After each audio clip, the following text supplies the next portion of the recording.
Welcome back, Migrate to Wealth listeners. Today I have the pleasure to introduce to you Michelle Jeong. She is the founder and CEO for Fire Capital, an amazing woman. We have my background and her background has so many crossovers. Both of us were strategy consultants, problem solvers to begin with. We have some crossovers in the tech world, and now we have crossovers in the syndication world, personal development. It's like so much in common. I had to bring Michelle here to share her story. So what I want to focus on today, or bring your attention today, is we're going to be talking a lot about the role that AI plays. Michelle is a syndicator. She does a lot of great stuff, and we'll also delve into that. But really, the focus I want to see is how is AI changing our world? And Michelle is an expert in that domain.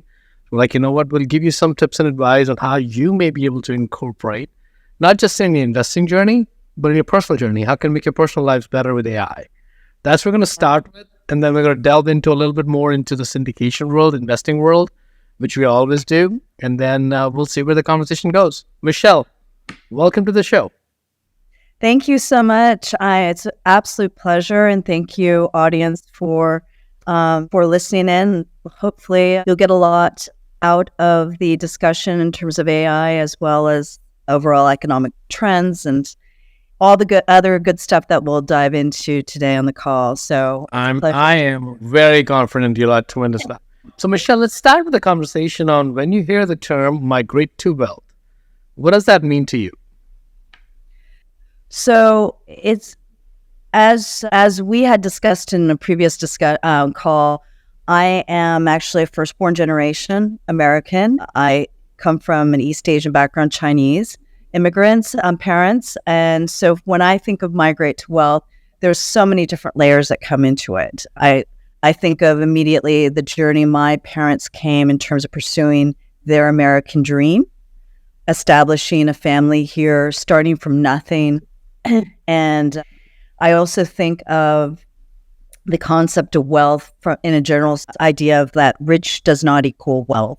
You know, wealth to me is very much a type of funded contentment, and it's our ability as parents, as adults, pursuing our own individual form of what makes us happy, and that is the migration, that journey towards what we define our individual wealth is. So whether that is pursuing a van life journey, or whether it's pursuing the private jets and right. own yacht journey, everyone has a different price tag. So completely. I think of it. I think definitely of both sides. Love that. So Michelle, let's actually think through it. Has that definition of wealth for you evolved? I'm assuming that's your current definition of wealth. Let's go back in time when you were 16, 17, 18, when you thought you're going to have a lot of money or whatever your passions were for wealth at that time. How has that definition evolved for you? You know, it's definitely evolved. It's a great question. It's definitely evolved from one of creating my own journey, creating my own independence. So I'm kind of tying in a couple of things here to answer your question, but the 16, 17, 20-year-old, well, I mean, I wasn't really thinking of, how I was going to build wealth, to be honest with you. But the jobs that we were as listening to our immigrant parents were very much, white collar jobs, become an engineer, become a doctor, become an accountant. Right. I think I disappointed my parents a little. Becoming a consultant? Consultant was definitely not one of them. Right. And software, the whole industry didn't exist back then. But right. But so my sister became the doctor, so that covered. That's good. At least somebody in the house who came that. That's good. That's good. But so it's basically one thing I really learned. I only learned after the MBA program, and that was the Rich Dad Poor Dad, and I really wished I was given that book when I was young, because it really taught us about the difference between the W-2, the rat race, and creating your own wealth your own journey. And that's really also one of the reasons why Fire Capital exists. I mean, a lot of us have heard of the FIRE journey and the FIRE concept, financial independence, retire early. There's all these different flavors to that. For me, FIRE Capital stands for financial independence through real estate. So that's a different take on FIRE, but that's my journey. And so if I had to give one lesson to my 20-year-old, that would have been that book, The Rich Dad, Poor Dad, about the difference between, the great engineering job and the W-2. That great salary doesn't necessarily equal wealth. That doesn't necessarily, that keeps you in the rat race. And I think that's great. And I think you're doing fairly well. You've already achieved the wealth to a great extent, but of course, the wealth, you can never achieve wealth because it changes. The wealth definition changes as you get closer to that goal. And it's not really like chasing money, which is what I like the way to define it as. It's not about chasing money. Also, never ends, because if you have $1,000, you want 10,000. If you have 10,000, you want a million. If you want a million, you got $1 billion. This never ends. If you have $1 billion, now you want to be the Elon Musk. It's just that you keep going and going. Oh, it never finishes. I don't know who Elon Musk compares himself to next, but I'm sure he can find some other person to compare against. So that just never ends. But the beauty of defining the wealth the way we just defined, it's really, even if the journey is endless, it's very productive. It's very satisfying. It's very pro-life. Right, kind of like it's going to fuel your life rather than take the life away from you. That's really where I think it's important. Yeah, that's a great way to put that. So, Michelle, tell us about the AI journey then. How did AI fit into your wealth journey? So it's funny because if you asked me when I left the tech world in 2017, if I'd be back in tech and thinking about it, I wouldn't. I'd be scratching my head and what are you talking about? I'm full on real estate. But, AI's been this massive buzzword in the last year and a half. And unfortunately, there's a lot more artificial in AI than intelligence part of it. Yeah, that's fair. So fair.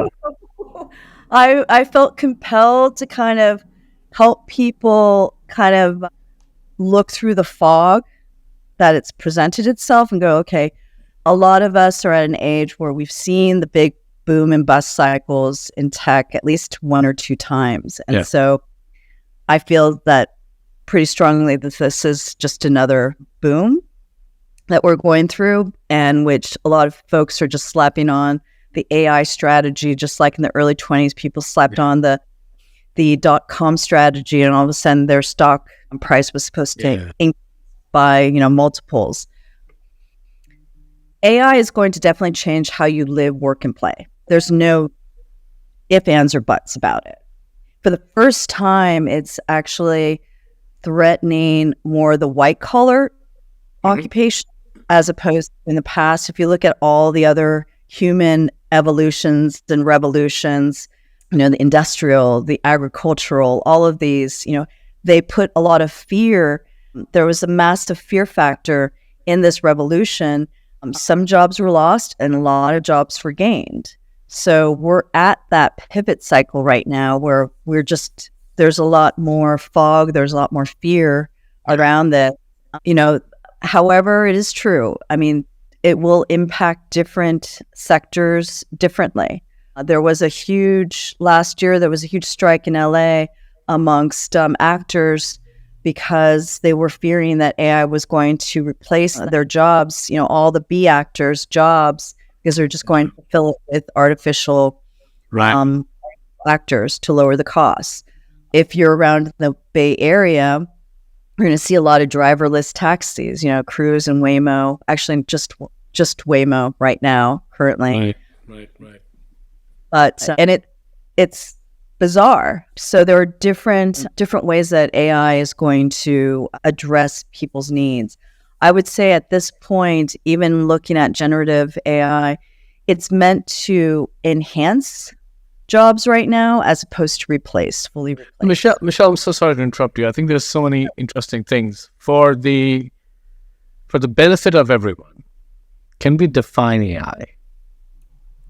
Right? What is AI? Because a code is not an AI, right? When I say code, if you're saying that something is going to match a pattern and the pattern is not evolving, it's a fixed set of patterns. For example, most of you are aware that I have a venture capital fund. I got a deal sent to me the other day saying we have templatized an AI model for something. And as I started looking into it, I'm like, you're basically doing matching. And it's predefined matching, right? He's like, yeah, definitely. I'm like, so that's not AI, is that AI? And we went into the back and forth of that. So I think it's important for us to know so that people can follow this episode. How do you define it?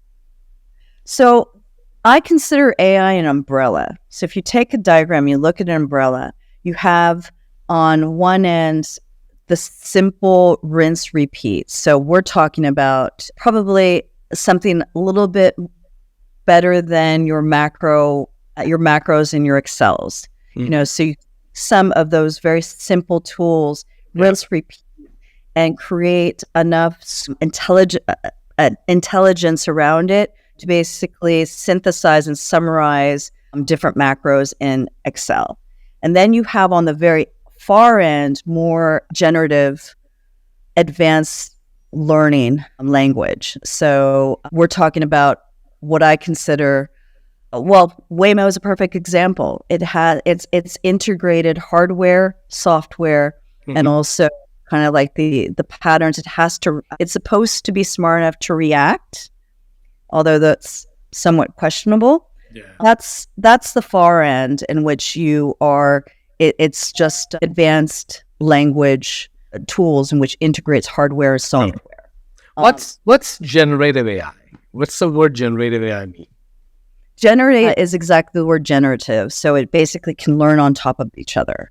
So it takes a case scenario, it learns from those situations, it applies to the next similar case, and then it makes certain assumptions. Sometimes they're wrong, sometimes they're right, but they try to guess. And a lot of what currently I see as AI is it's in your best case a very eager, I guess, teenager or toddler that wants to please their parents.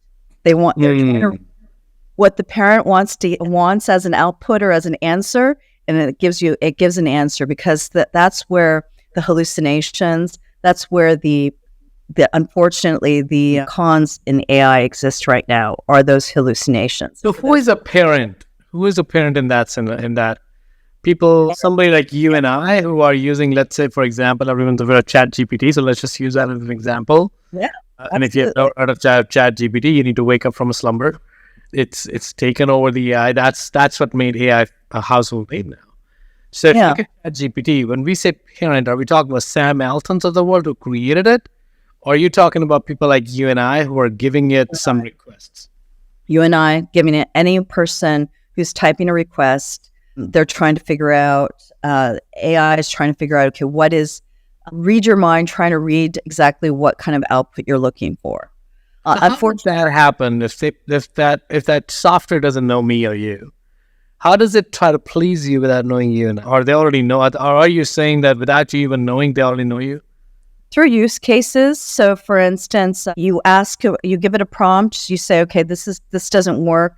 You enter another question. You can enter it just like you would another person in the room, the same question. It's a dialogue. They learn from that dialogue and they try to triangulate based on your different prompts and inputs and likes, what you end up liking, what you end up saying is satisfactory.